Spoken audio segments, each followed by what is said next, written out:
ರಾಜ್ಯ ರಾಜಕಾರಣದಲ್ಲಿ ಇವತ್ತು ಮಹತ್ವದ ಬೆಳವಣಿಗೆ ನಡೆದಿದೆ. ಯಾರು ಕೂಡ ಊಹೆ ಮಾಡದಂತಹ ಶಾಕಿಂಗ್ ಇವತ್ತು ಕಾಂಗ್ರೆಸ್ಗೆ ಸಿಕ್ಕಿದೆ ಅಂದ್ರೆ ಖಂಡಿತ ಕೂಡ ತಪ್ಪಾಗಲ್ಲ. ಕಾಂಗ್ರೆಸ್ ಖಂಡಿತವಾಗ್ಲೂ ಇಂಥದ್ದೊಂದು ಶಾಕ್ ಅನ್ನ ಎದುರು ನೋಡಿರಲ್ಲ, ನಿರೀಕ್ಷೆ ಕೂಡ ಮಾಡಿರಲ್ಲ. ಆ ರೀತಿಯಾದಂತಹ ಒಂದು ಶಾಕಿಂಗ್ ಸುದ್ದಿ ಕಾಂಗ್ರೆಸ್ ಪಾಲಿಗೆ.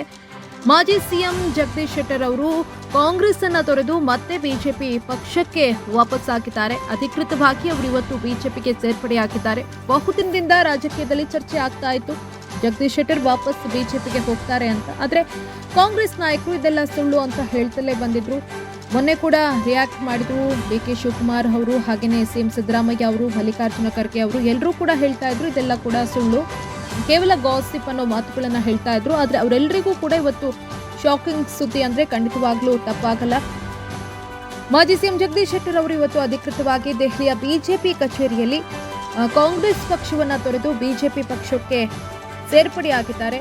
ಬಿಜೆಪಿ ಪಕ್ಷದ ಧ್ವಜವನ್ನ ನೀಡುವ ಮೂಲಕ ಅವರನ್ನ ಮತ್ತೆ ಬಿಜೆಪಿಗೆ ಸೇರ್ಪಡೆ ಮಾಡಿಕೊಳ್ಳಲಾಯಿತು. ಇದಕ್ಕೂ ಮೊದಲು ಅವರು ಬಿಜೆಪಿ ರಾಷ್ಟ್ರೀಯ ಅಧ್ಯಕ್ಷ ಜೆ.ಪಿ. ನಡ್ಡಾ ಹಾಗೇನೆ ಅಮಿತ್ ಶಾ ಅವರನ್ನ ಭೇಟಿಯಾಗಿ ಮಾತುಕತೆ ಕೂಡ ನಡೆಸಿದ್ರು. ಅದೆಲ್ಲ ಬೆಳವಣಿಗೆಗಳ ನಂತರ ಅವರು ಅಧಿಕೃತವಾಗಿ ಬಿಜೆಪಿಗೆ ಸೇರ್ಪಡೆಯಾಗಿದ್ದಾರೆ. ಈ ಸಂದರ್ಭದಲ್ಲಿ ಮಾಜಿ ಸಿಎಂ ಬಿ.ಎಸ್. ಯಡಿಯೂರಪ್ಪ ಹಾಗೇನೆ ಬಿಜೆಪಿ ರಾಜ್ಯಾಧ್ಯಕ್ಷರಾದಂತಹ ಬಿ.ವೈ. ವಿಜಯೇಂದ್ರ, ರಾಜೀವ್ ಚಂದ್ರಶೇಖರ್ ಸೇರಿದಂತೆ ಇತರೆ ರಾಜಕೀಯ ನಾಯಕರು ಉಪಸ್ಥಿತರಿದ್ದರು. ಅವರೆಲ್ಲರೂ ಕೂಡ ಅವರನ್ನ ಮತ್ತೆ ಬಿಜೆಪಿಗೆ ವೆಲ್ಕಮ್ ಮಾಡಿದ್ರು.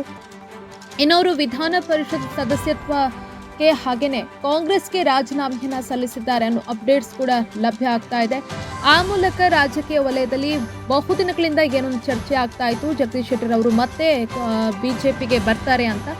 ಆ ಒಂದು ಚರ್ಚೆಗೆ ಜಗದೀಶ್ ಶೆಟ್ಟರ್ ಅವರು ಪೂರ್ಣ ವಿರಾಮ ಹಾಕಿದ್ದಾರೆ ಅಂದ್ರೆ ಖಂಡಿತವಾಗ್ಲೂ ತಪ್ಪಾಗಲ್ಲ. ಇದೀಗ ಅಧಿಕೃತವಾಗಿ ಅವರು ಕಾಂಗ್ರೆಸ್ ಅನ್ನ ತೊರೆದು ಬಿಜೆಪಿ ಪಕ್ಷಕ್ಕೆ ಸೇರ್ಪಡೆಯಾಗಿದ್ದಾರೆ.